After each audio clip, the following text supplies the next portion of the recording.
ತಮಿಳು ನಟ ಕಮಲ್ ಹಾಸನ್ ಕನ್ನಡದ ಬಗ್ಗೆ ಕೊಟ್ಟಿರತಕ್ಕಂತ ಒಂದು ವಿವಾದಾತ್ಮಕ ಹೇಳಿಕೆ ಸಾಕಷ್ಟು ಚರ್ಚೆಗೆ ಗ್ರಾಸವಾಗ್ತಾ ಇದೆ. ಕನ್ನಡಿಗರ ಆಕ್ರೋಶಕ್ಕೆ ಕಾರಣವಾಗ್ತಾ ಇದೆ.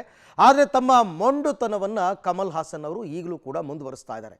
ಯಾವುದೇ ಕಾರಣಕ್ಕೂ ಕನ್ನಡಿಗರ ಕ್ಷಮೆಯನ್ನ ನಾನು ಕೇಳಲ್ಲ ಅಂತ.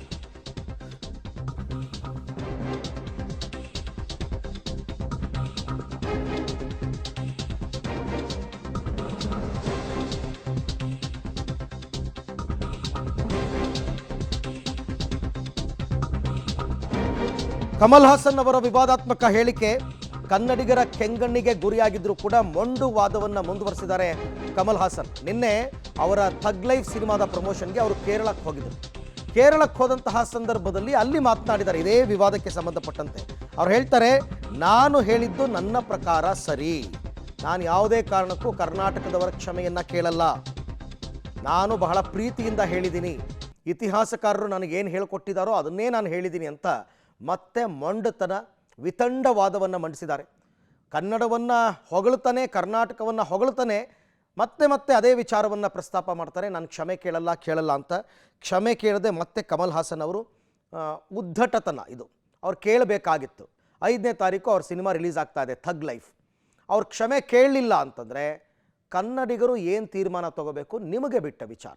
ಅವ್ರು ಅದನ್ನು ಹೇಳಿದ್ದಾರೆ, ಕನ್ನಡಿಗರು ನನ್ನ ಕೈ ಬಿಡಲ್ಲ, ನನ್ನ ಸಿನಿಮಾ ನೋಡ್ತಾರೆ ಅಂತಂದ್ಬಿಟ್ಟು ಅವರು ಒಂದು ರೀತಿ ಸವಾಲು ಹಾಕೋ ರೀತಿಯಲ್ಲೇ ಮಾತಾಡಿದ್ದಾರೆ.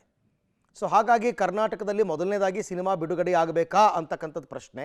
ಎರಡನೇದು, ಒಂದು ವೇಳೆ ಬಿಡುಗಡೆ ಆಯಿತು ಅಂತಲೇ ಇಟ್ಕೊಳ್ಳೋಣ, ಅದನ್ನು ನೋಡಬೇಕಾ ಅಂತ. Confusing the issue. I think what I said was said out of love and with a lot of historians have taught me language history and that I didn't mean anything. And let me tell you, Tamil Nadu is a place which has been open.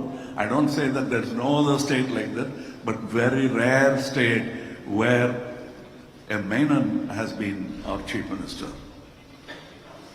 A Reddy has been our chief minister. A Tamilan has been chief minister.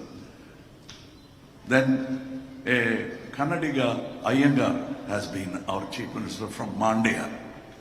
When there was a problem in Chennai, which came from that chief minister who hailed from Karnataka, it was Karnataka who gave me support. The Kannadiga said, come here, we'll give you a house, don't go anywhere. So the people will take care of Thug Life, Kamal Hassan and all these controversies.